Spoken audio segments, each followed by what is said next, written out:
Hi, everyone. Surfing Baseball with Ed Lynch coming to you right after the trade deadline. And so I'm your co-host, Tyler Onstott, and here is the star of the show, Ed Lynch. Ed, trade deadline's come and gone. High level, what are your thoughts? Well, obviously, some teams did better improving their major league staffs or their major league lineups. But, to declare winners and losers in a trade deadline scenario is like declaring winners and losers in a draft. I mean, you really don't know the outcome of these trades or the draft for at least 2 or 3 years. I remember in 1998, well, we were in the hunt for the wild card, and Randy Johnson was going to be a free agent, and Seattle came out and said they're going to trade him. So I was on the phone for 3 or 4 days with their people in their front office, and I basically said, "Tell me who you want. Tell me from our system who you want." And they said, "Well, we want a shortstop that can come in and play every day next year. We want a starting pitcher and go right into our rotation, then a mid rotation kind of guy that can come in and win games for us." And I said, "Well, look at our system." And they looked and looked, and I was talking to Roger Youngward because it was hard to get a hold of Woody Woodward.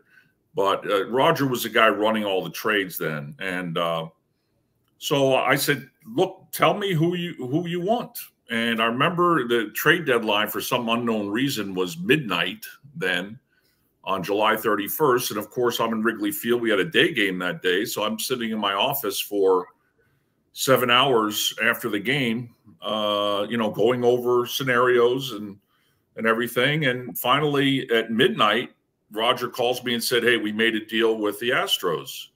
So the next day in the paper, I pick up the paper, and it's Ed Lynch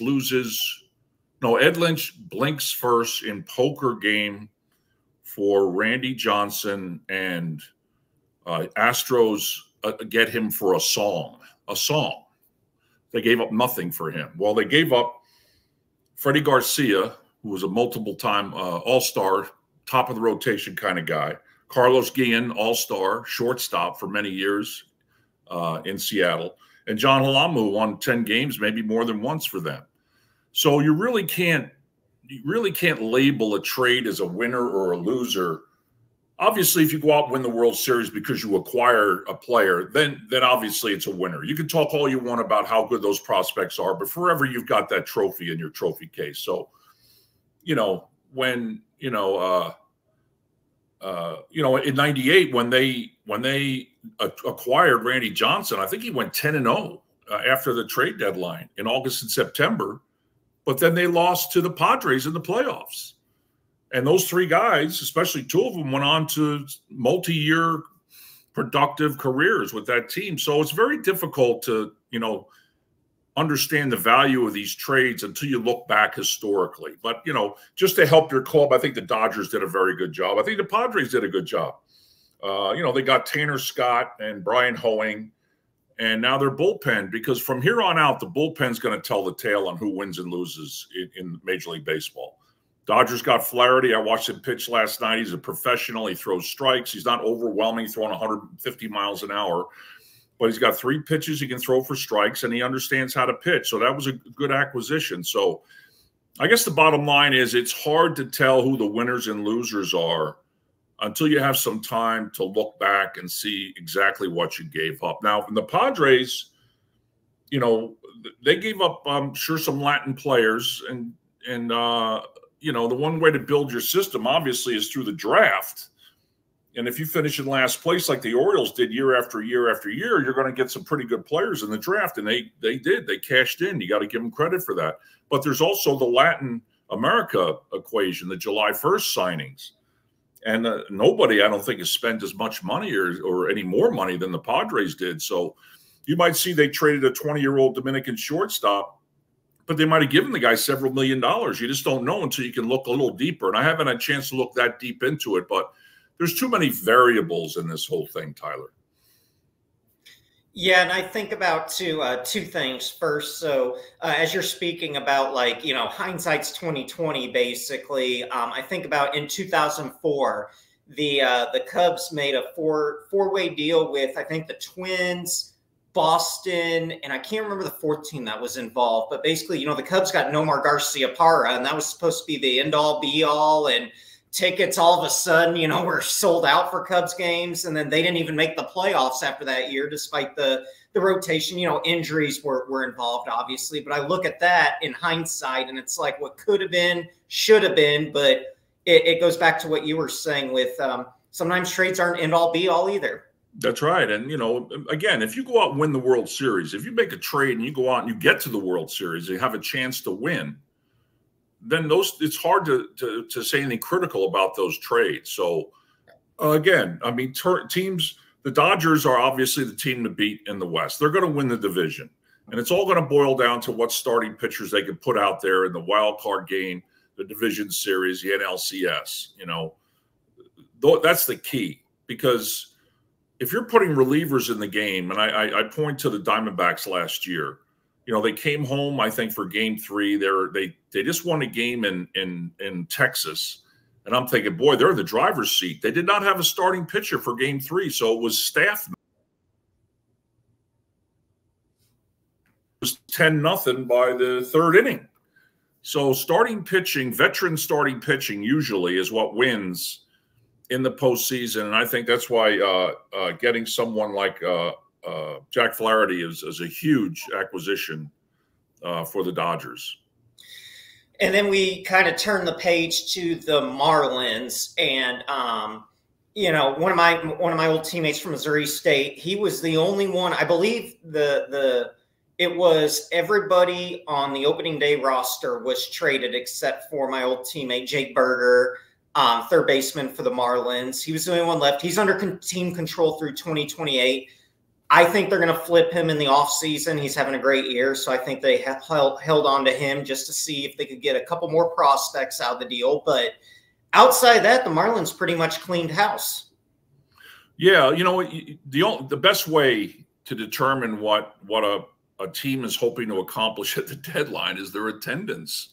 Really, I mean, are they putting a product on the field where people are going to come out and watch them? If you're playing in front of 6,000 people every night, you're probably going to be a seller. I mean, obviously your record, but everybody seems to be in it with the extra wild card. So, I mean, if you're 6 games out of the second wild card and there are 4 teams ahead of you, especially when you never play them, everybody plays everybody. It used to be, if you're in the National League, you're going to be playing National League teams mostly, after the interleague thing they had like halfway through the year. But near the last month or two of the season, you're playing nobody but National League teams. And the chances are you're going to be playing that wild card team in front of you more than one series. So you have a chance to catch up.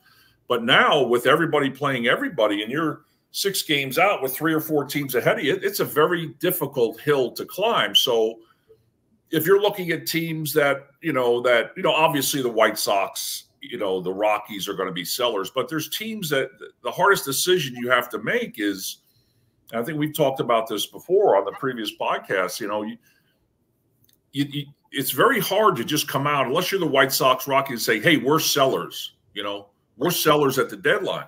Because that's the last thing the players in that dugout want to hear. And it's the last thing the fans want to hear. So it's a very difficult decision. And very rarely will you have a team that's in that mass of players that are 6 games from the second wild card, 5 games, 4 games, to come out and say we're sellers, or come out and say we're buyers. They're just going to see what happens. If there's a deal that makes sense for them, they'll do it. So, the Marlins, you look at their history, it's crazy.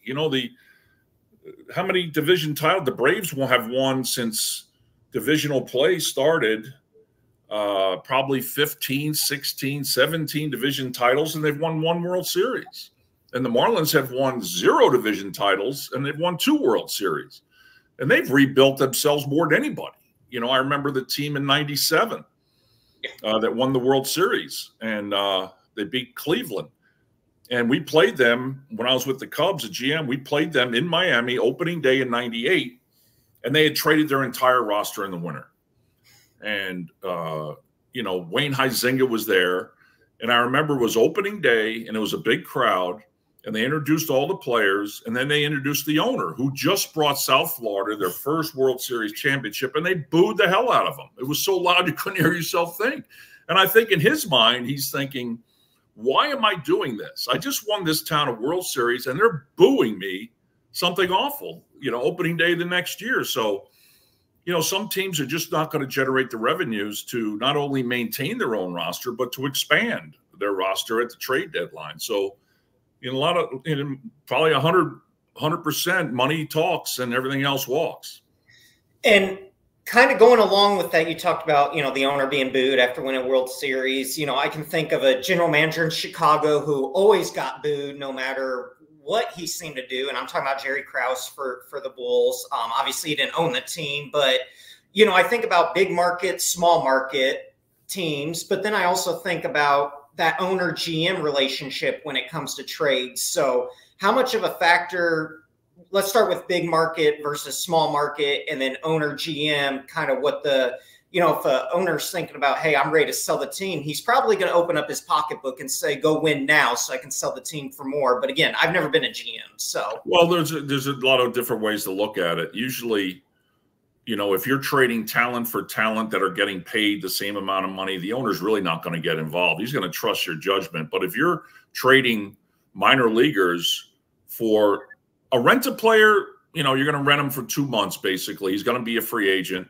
You're telling your owner, hey, listen, we just want this guy, to come in and help us for 2 months. And then we'll decide if we're going to offer, I don't even know if this even exists anymore, the matching offer, whatever, to get compensation back. But usually, it all starts with the owner. So if you're going to trade minor league players for a player that's got more than the end of this year on his contract, that owner's going to be involved. I mean, that's really going to be his decision. If you come to him and say, I want to do this, and he says no, then you can't do it, obviously. But if he says yes, I mean, that's his decision based on your expertise. So ownership is always involved. It's their franchise. It's their property, So, the Marlins with Peter Seidler, when he was still alive, God rest his soul, they went for it. They spent more money than I think the whole industry thought that they should have based on their revenue projections. San Diego's a tough market. You've got the Pacific Ocean, Mexico, the desert, and then that 800-pound gorilla. That's what's bordering you, the Los Angeles Dodgers, right above you. So you're on a kind of an island there, but they're drawing like crazy. They're selling out pretty much every night. Fans are excited. So they almost had to make a move, and they made some good moves. But is that the right strategy for them? I don't know, because based on new ownership, I'd have to think they're going to try to cut payroll after this year. But it's very difficult when you have 3 guys making 30+ million. It's hard to move those guys under any circumstances. So, again, you look at the stands, they're selling out every game. The Phillies, they're going to add the Dodgers. They're going to add at the deadline. So, but I think the overriding theme of today's call about deadline is, mark these players' names down. In like 2 years, you might see a couple of guys running around the field for somebody else. Oh, what trade were they in? Oh, they were in the Jack Flaherty trade, or they were in the Tanner Scott trade, or whatever. I mean, the Padres traded. I did a little bit of homework. It looks like they traded about 8 of their top 15 prospects in this latest round, and they probably did something similar to that in 22, or when they made the playoffs. And last year they didn't make the playoffs. So price to be paid for trying to win right now. And I don't know if the Padres, as a team, what their revenue stream is going to be, trading away prospects like they have, and they have a lot of prospects, but they paid a lot of money for those guys. I don't know if that's the right strategy, but again, if they win the World Series, it's all worth it. And I think back to kind of wrapping up here last few minutes, I think back to 2016 when the Cubs made the trade. They gave up Eloy Jimenez and I think 2 or 3 other prospects to get Aroldis Chapman. And obviously they got the trophy to show for it now. Without Aroldis, I don't think they win that World Series. But, they gave up a lot for that. And so, it paid off at the end. But if Game 7 goes the other way, I yeah, That rain delay might have been the best thing that happened to them in the 7th game. Yeah. So, but yeah. So hey, I want to talk a little bit about the draft and what players. It's a very, very exciting time for a lot of families and a lot of young players. A friend of mine whose son was just drafted. I'm not going to tell his name, but I will say I had a couple of friends call me. One son's a position player, the other son's a pitcher, and both high school.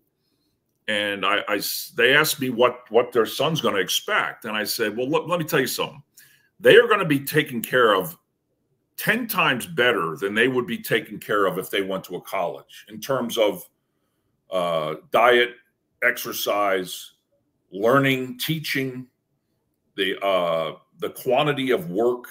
I mean, you go to a Division I NCAA school now, you're really not even allowed to play games in the fall. I mean, you're sitting around doing nothing and maybe hitting in the cage or whatever, but you can't match the ability of major league teams to develop players. I mean, I played in the College World Series. I went to a huge D1 program, South Carolina in the 70s. We were ranked #1 for weeks on end. We lost a national championship game twice. I know baseball's in colleges is different now. We could play a lot of spring games back then, but we didn't get the instruction and we didn't have the facilities that they have in pro ball now. So, but the advice I gave the pitcher is, the father of the pitcher is, just your son's main concern is to stay healthy. That's his main. Don't overthrow. Don't try to impress people. Try to get people out if you can, and that's good enough for now. And that's always should be good enough, but a lot of times they bring up guys with spin rate and velocity and all that. Stay healthy. Listen to your pitching coaches. Don't overthrow.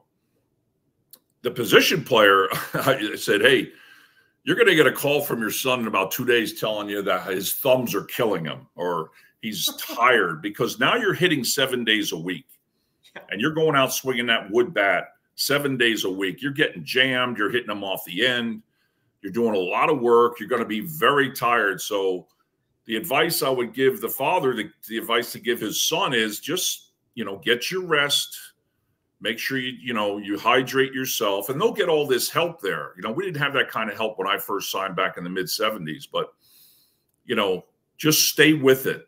It's going to get better. You're going to feel overwhelmed. You're going to be facing a 19-year-old Dominican whose first pitch is at 100 right at your head, and the next one's down on the black, and you're going, I'll never be able to hit these guys. But over time, as you get comfortable, then you start facing pitchers that have an idea and they're around the plate more, and you can see what their plan is. And sometimes it's easier to hit off pitchers that have a plan than that guy has no plan, who's just throwing as hard as he can.